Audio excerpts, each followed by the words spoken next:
ابھی کچھ دن قبل ٹوبہ ٹیک سنگھ سے ایک مولانا کا مجھے فون آیا اور پوچھنے لگے کہ رسول اکرم صلی اللہ علیہ وسلم کا سایہ تھا یا آپ کا سایہ نہیں تھا۔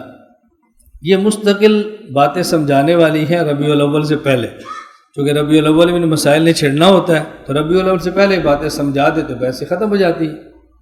نے کہا جی رسول اکرم صلی اللہ علیہ وسلم کا سایہ تھا یا سایہ نہیں تھا؟ میں نے کہا تھا بھی اور نہیں بھی تھا۔ مجھے کہتا یہ کیا تھا بھی اور نہیں بھی تھا؟ میں نے ویسے ان سے کہا کہ مولانا آپ مسئلہ جو پوچھ رہے ہیں تو آپ ٹوبہ سے سرگودا آ جائیں، 3 دن کا کورس کر لیں، 3 دن کا نہیں تو اسی مسئلے کی تحقیق کے لیے آ جائیں تاکہ آپ کا ذوق بن جائے۔ لوگ تیاری کرتے ہیں اور جب آپ کو مسئلہ پوچھتا ہے تو آپ ہمیں فون کر دیتے ہیں۔ آپ کتنے فون کریں گے؟ آپ کا مجھ سے رابطہ ہے، مرکز آئیں گے تو آپ کا رابطہ مجھ سے نہیں 35 علماء سے ہوگا، 20 سے ہوگا، تو آپ کے پاس 20 فون آ جائیں گے نا۔ خیر یہ بات آپ بھی اچھی طرح سمجھ لیں کہ رسول اکرم صلی اللہ علیہ وسلم کے سائے مبارک کے بارے میں روایات 2 قسم کی ہیں۔ بعض روایات سے ثابت ہوتا ہے کہ آپ کا سایہ تھا اور بعض روایات سے ثابت ہوتا ہے کہ آپ کا سایہ نہیں تھا۔ ان دونوں روایات کو، دونوں قسم کی روایات کو جمع کرنے کا سب سے آسان اسلوب، سب سے آسان طریق یہ ہے کہ رسول اکرم صلی اللہ علیہ وسلم کے بعض خصائص تھے، خصوصیات تھی، معجزات تھے۔ نبی پاک صلی اللہ علیہ وسلم کا جن روایات میں سایہ نہیں تھا، اس کا معنی یہ ہے کہ آپ کا معجزہ تھا کہ آپ کا سایہ نہیں تھا، اور جن روایات میں کہ آپ کا سایہ تھا، اب وہ سایہ کب ہوتا؟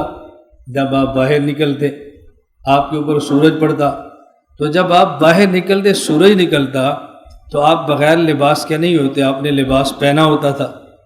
تو جب سورج آپ کے جسم اتھر پہ پڑتا، آپ کے جسم اتھر کے درمیان کپڑے حائل ہوتے، اور کپڑوں کا تو سایہ تھا۔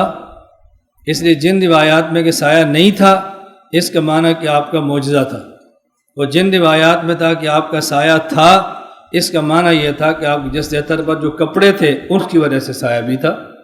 اس لیے سایہ ہونے والی روایتیں بھی ٹھیک ہے اور سایہ نہ ہونے والی روایت بھی ٹھیک ہے، اور جھگڑے کی بات تو ہے ہی نہیں۔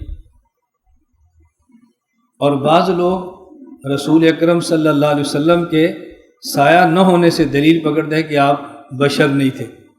کیوں؟ آپ نور تھے اور نور کا سایہ نہیں ہوتا۔ حالانکہ یہ بات بھی غلط ہے کہ نور کا سایہ نہیں ہوتا۔ صحیح بخاری میں ایسی روایتیں موجود ہیں ملائکہ کے بارے میں کہ ملائکہ اپنا پر پھیلاتے اور پر کا سایہ ہوتا ہے، اگر ملائکہ تو نور ہے، وہ تو بشر نہیں ہے۔